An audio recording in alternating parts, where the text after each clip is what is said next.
I played against the best players ever in North America in the Bandai Card Game Festival hosted in Orlando. How did I get there in the first place? Well, first, you need an invitation, and to get one, I played at the regional tournament, which is pretty much about 200 to 500 players? I can't quite remember, but anyways, you have to make it to top 16, and I was lucky enough to finish at top 8. Oh, I made top 8. So here I am in Orlando, the Digimon Nationals, which I hope this will be my bridge towards the World Championship. Although I did say I'm about to play against the best players, what I really wanted to do was to actually play against the best of the best players across the entire world. Nah, I'm just kidding. I actually just want a free trip to Japan. The crazy thing is, in order to do that, I have to make it to top 3 in this event among all the 300 players that are participating. But keep in mind, they're not just any ordinary players. They're all players that also got the invite the exact same way as I did. And with over 300 players, that means it's going to be 9 whole rounds. Do you know how long that is? That's pretty much 9 hours, a full day of Digimon non-stop. And yeah, there are no breaks. The only way for you to get a break is if you either win fast or lose fast enough that you have enough extra time just to use the bathroom. Now you might be wondering, what deck did I play for this event? So here's the thing, it's this fellow right here, which is pretty much banned. Well, not exactly banned, it's really restricted down to 1, but you get what I mean. And that is because this tournament was hosted before the time of the banned and restricted list announcement made for March 2025, which is pretty much effective right now.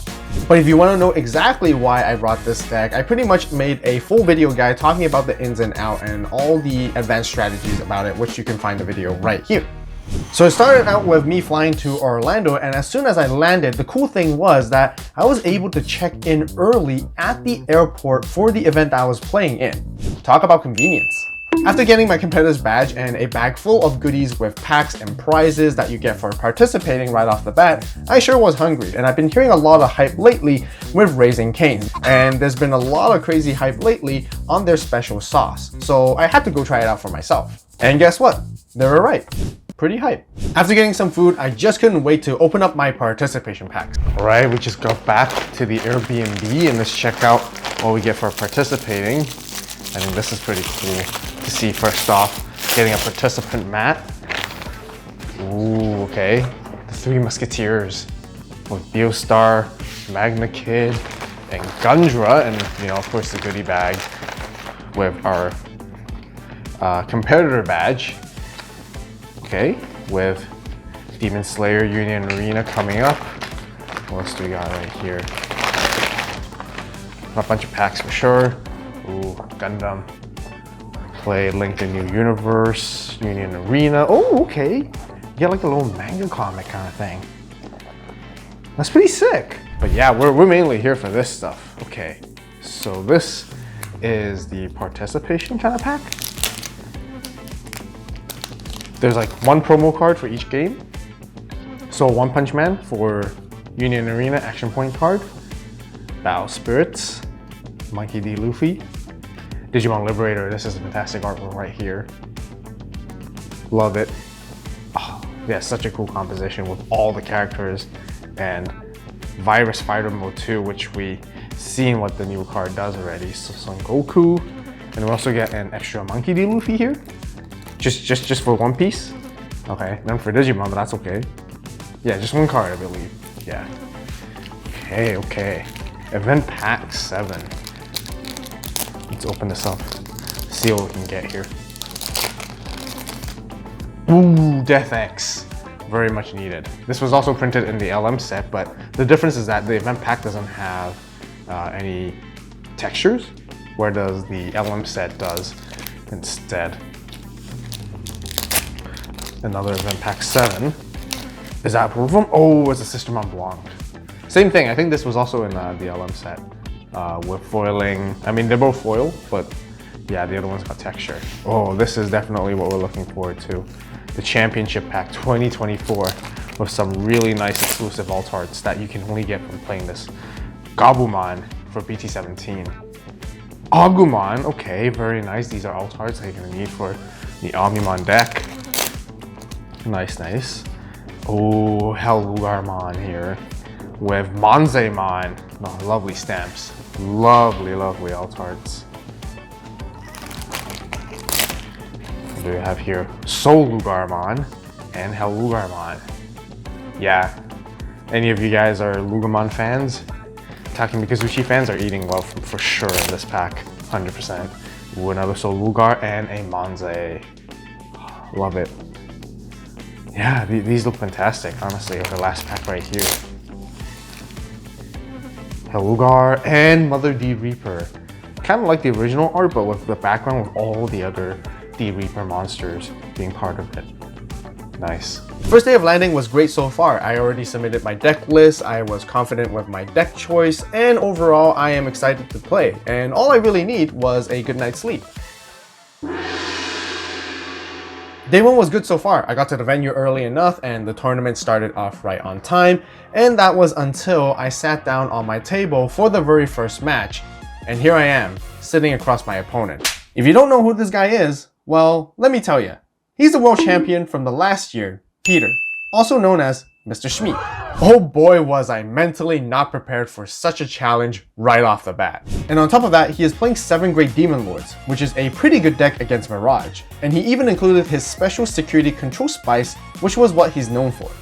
Needless to say, the first game was a very tough fight. Peter was able to answer and delete any Digimon that I put on board, and then I pretty much lost. But I kept my cool in the second game and thought about a different plan. You see, I realized Peter kept on playing Lucemon Chaos Mode back to back every turn, and that card forces me to make a choice. I either delete a Digimon or Tamer on my side or board, otherwise the opponent gets to recover and I have to trash a security, which I ended up letting do so. And as the game progressed, I realized his deck started to thin out a little bit faster than mine. And that was exactly the moment where I decided to mill him out with Mirage. And yes, that is actually possible with this deck.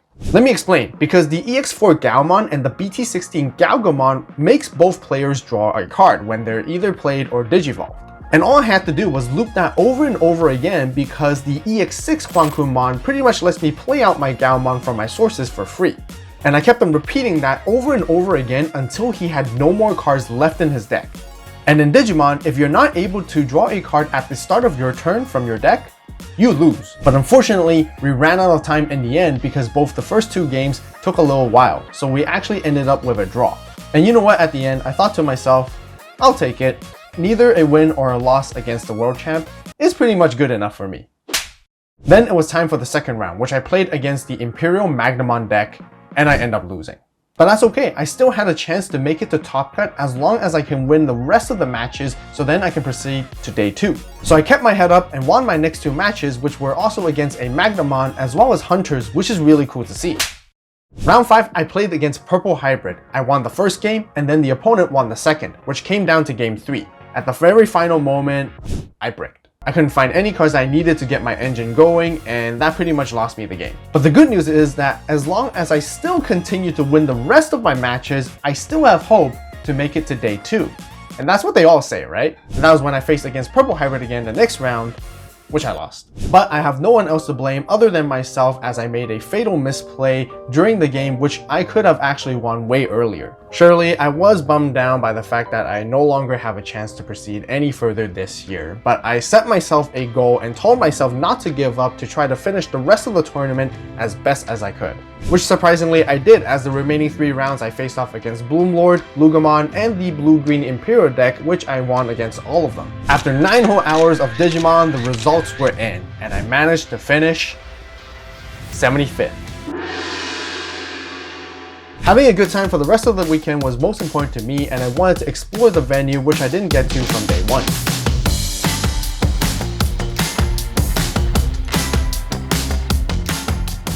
Look who I found, look who I found! Who do we have here? It's me, it's Ben. Hello. Black SOC player. The bless, well, one of the only. Yeah. Black SOC. You know, Cool Boy is really good. Shut the f. Shut the f. One of the best parts of that day was that I also got to meet some of you guys that were there. I really wanted to give back to the community, which was why I brought some AVAULT Store merch to give away.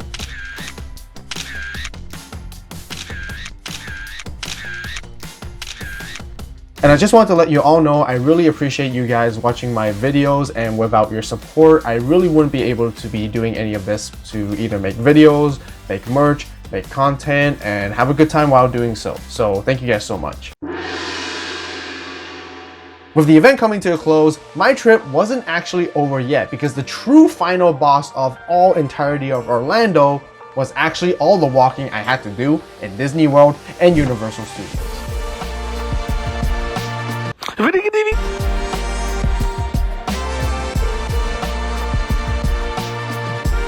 One thing you guys may not know about me is that every time I travel for vacation, I have to go get steak. And no, that's not just getting any steak from just any random restaurant, but actually buy steak from the grocery store and make it myself.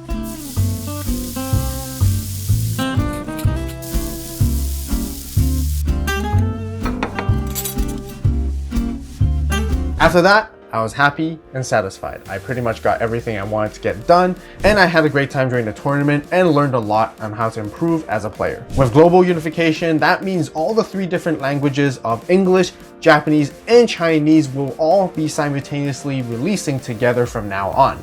There will also be a new mobile phone game coming up known as Digimon ALittleSpoon, and I just can't wait for it to come, and I really hope for it to release as soon as possible. Overall, this year is looking fantastic for the Digimon Card Game. Although I didn't make it to Worlds this time around, I like to believe that there's always next year which I can try again. And I'm already pumped up for the new season because all I have to do is pretty much sign up for this new regionals, and just like before, you know, just click and...